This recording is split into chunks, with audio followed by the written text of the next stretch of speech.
Good evening to everybody.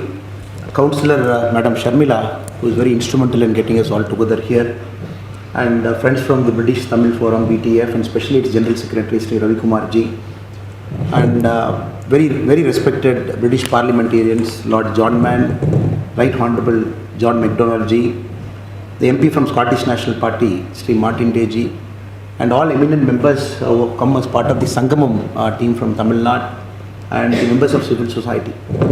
I'll take some time initially to just trace the 1500-year civilizational journey that the Elam Tamils and Tamilians from India we enjoyed.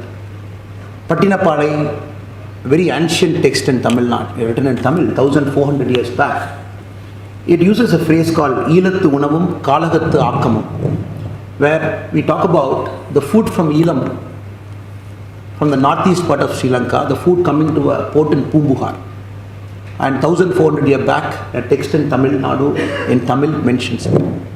Again, if we go back to 9th and 10th centuries, which is 1000 years before, the reign of Rajaraja Chola and Rajendra Cholan, we had very close connections to Elam Tamils and Tamil Nadu.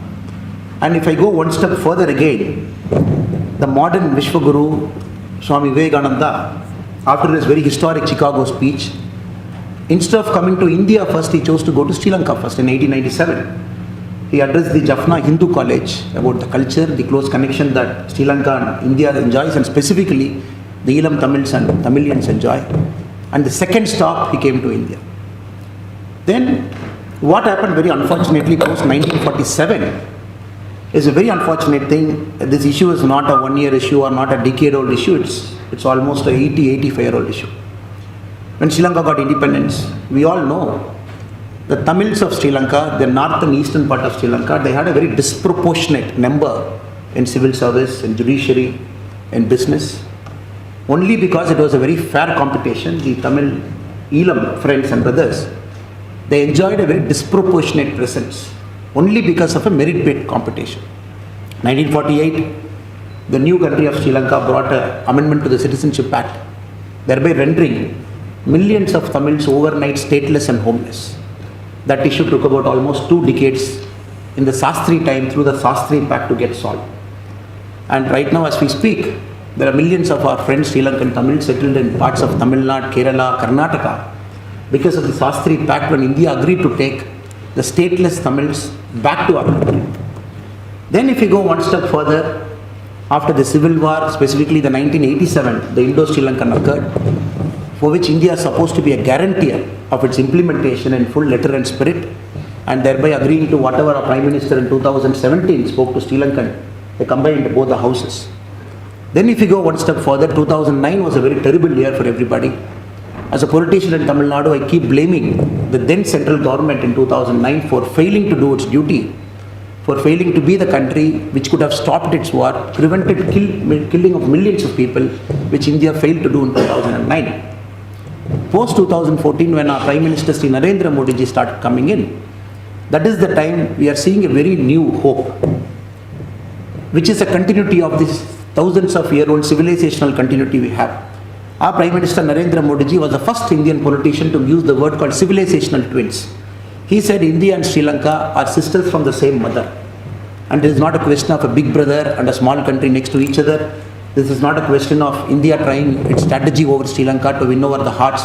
Our Prime Minister was the first politician in India to use the word called civilizational twins, whereby we have a historic duty to solve the issues in Sri Lanka, to play an active role to make sure, especially the Tamils in the northeastern part, they go back to how they were 100 years before.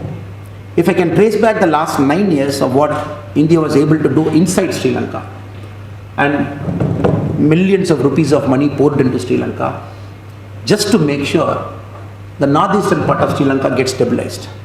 As we speak now, 51,000 houses built by the Indian government in the northeast and in the central province of Sri Lanka, so that people have a house to live.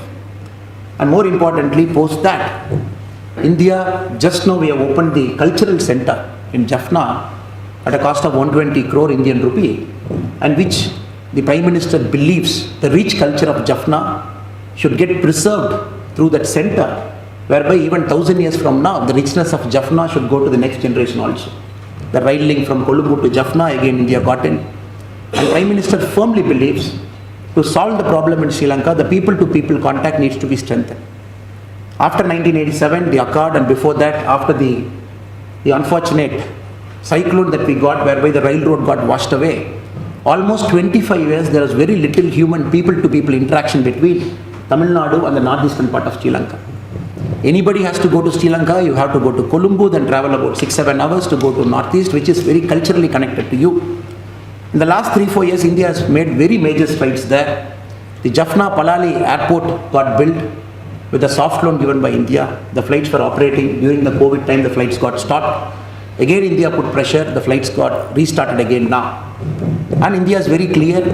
The port facility of Kanakeshandurai, especially the northern part of Sri Lanka, has to improve again, so that we operate passenger ships between Karaikal, Chennai and Ramanathapuram to Pamban. So these are all areas the Prime Minister is focusing, where people-to-people contact between India and Sri Lanka gets established, not through Colombo, but directly to the northeastern part of Sri Lanka.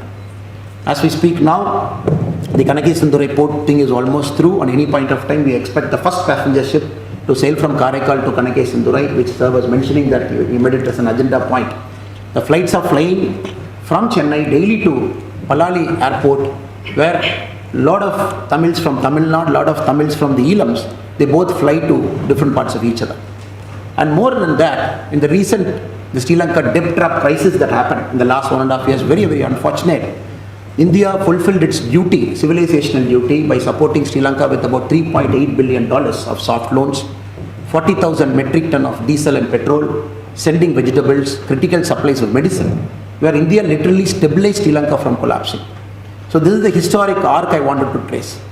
I had the huge privilege of stepping into the very sacred land, the Elam land in the northeastern part of Sri Lanka. I met to come across a culture that is so vibrant, that is brilliant, that is so rooted. I met to come across a culture like how Tamil Elams are. We all believe in this age and time, if we are not solving this problem now, we are not going to solve this problem anytime more in the future. And before getting into the strategic part and what India is doing now, what we foresee that will happen in the next 5 to 10 years, I would like to pinpoint 4 or 5 issues of concern that I have seen during my visit to the Northeast. I have observed the educational standards of the Northeastern part have drastically fallen down.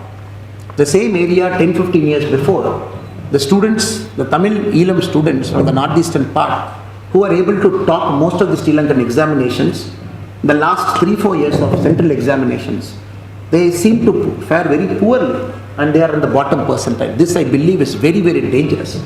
And any political solution, when we do it now or in the future, it has to have a very able workforce. It has to have very educationally sound people. This I believe is a very critical area of concern. The second area of concern I see in the north and the east, the alarming rate of fall in the Hindu population. The Hindu population is falling down drastically. In fact, I use the word called alarmingly in the northern and eastern part of Sri Lanka, which I believe is a severe case of concern, because this demographic change is going to adversely affect the culture of that area in decades to come. The third issue I believe is the issue of archaeological sites. The Northeast continues to enjoy 1,000 plus years of its own unique culture and distinct identity. Of late we see the Buddhist archaeological sites cropping in, whereby there is a cause of tension between the Elam Tamils and the Buddhists there because of the archaeological issues that I believe needs to be sorted out for any lasting peace to come there and solution to be permanent in the coming decade or so. Fourth one, I would have seen the Sri Lankan army occupying agricultural lands in the northeastern part of Sri Lanka, and which are very fertile lands, and a lot of army camps and everything being established there. And the fifth issue, I have seen the lack of unity among the Tamil political parties both in the northern and the eastern part, where you individually interact with the Tamil political leaders. Everybody seems to have their own solution, but they don't seem to have a combined solution where they can sit at the table. We can talk everywhere across the country, across the world, but to have a lasting solution, it is very important the Tamil parties of the Northeast, they come to a common platform. We also had the opportunity to take it to the Sri Lankan side during our visit to the Jaffna, including to the Sri Lankan Prime Minister as well, about the issues of the falling educational standards, the issues of the changing demographic nature, the falling of Hindu population there, and more importantly, the archaeological issues. I am very happy recently just about a fortnight back, the Sri Lankan government has appointed a new governor to the eastern province who happens to be a Tamil. From the Malayaga part of Sri Lanka, from the central province, Mr. Sendil Tondaiman, who happens to be a governor. I believe with this appointment, many of the pressing issues, including the archaeological problem, will come to a solution is our belief. And more than that, India is also getting into the cultural side in the northeastern part. The temple Tirukethiswaram, which is 1400 years old, which is sung in the very ancient Tamil epic called Devaram, which we, India, helped to renovate it. The Kumbhavishekam is done. That is also sending a lot of Tamils from Tamilnadu to go to Tirukethiswaram. We believe in the coming years, strengthening of people-to-people contact is going to put pressure on the local politicians to find a lasting solution. I'm sure the British parliamentarians, the honourable members will understand. Sri Lankan constitution is a very unique constitution. Out of the 225 MPs in the Sri Lankan constitution, 196 are elected directly by the public. And the rest 29 are elected from the national list. Meaning, a powerful politician in Sri Lanka can get defeated in an election. Still, he can get into the parliament through the national list by virtue of the party getting a significant percentage of votes. So what I'm trying to convey is we cannot count any single politician out of Sri Lanka. Every single politician who has governed in the last 30-40 years, he or she exercised a significant, considerable amount of influence in Sri Lankan politics. So countries like India, which are very, very close to Sri Lanka, we have to engage every single politician there. Politicians of opposite sides, previous presidents, former prime ministers, because you cannot count anybody out in the way the Sri Lankan parliamentary democracy is designed. That is why the Honorable Prime Minister Narendra Modi ji is the first Indian Prime Minister to visit Jaffna. We say we are 1400 years old of civilizational continuity. But it is the Honorable Prime Minister Narendra Modi ji who made an effort to visit Jaffna for the first time after Sri Lanka got independence in 1948. And the Honorable Prime Minister Sri Narendra Modi ji made an effort to visit the central province, again the first Prime Minister to do it.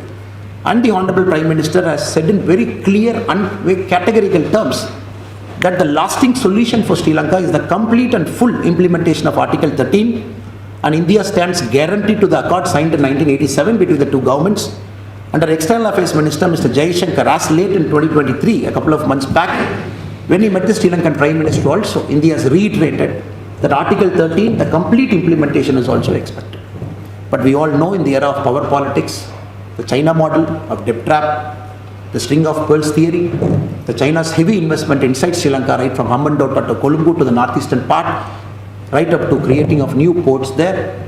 There is also a strategic objective for countries like India. And one is a civilizational tune. We believe it is our moral responsibility to stand with our brothers and sisters there to find a solution to it. At the same time, we are also very careful. Sri Lanka should not get into the global high power politics, whereby it behaves like a pawn in a chessboard, where the people will ultimately suffer. With this, I really thank the British Tamil Forum.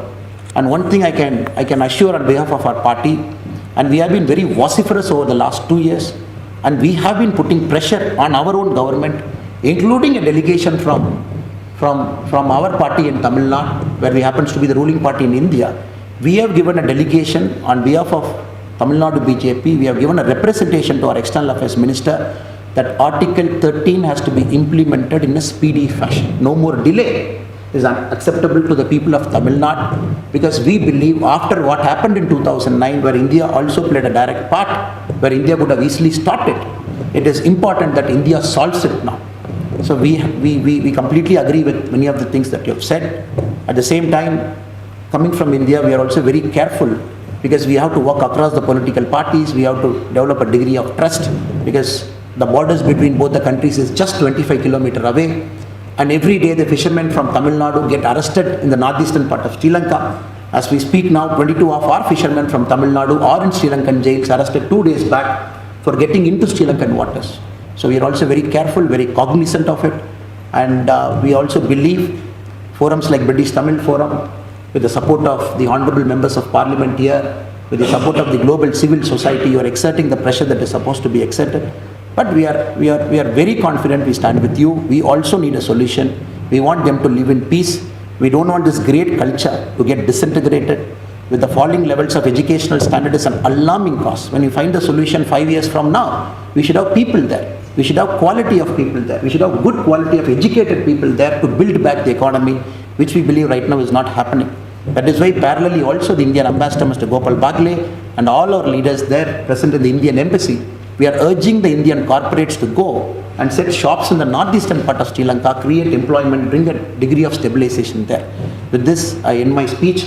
I thank the opportunity given by BTF to come here to the seat of, I think this place ruled 3/4 of the world just about 100 years back. So it's a privilege coming here and addressing the crowd and especially talking to our British parliamentarians. We'll be very happy to take any of your questions and clarify. Thank you so much.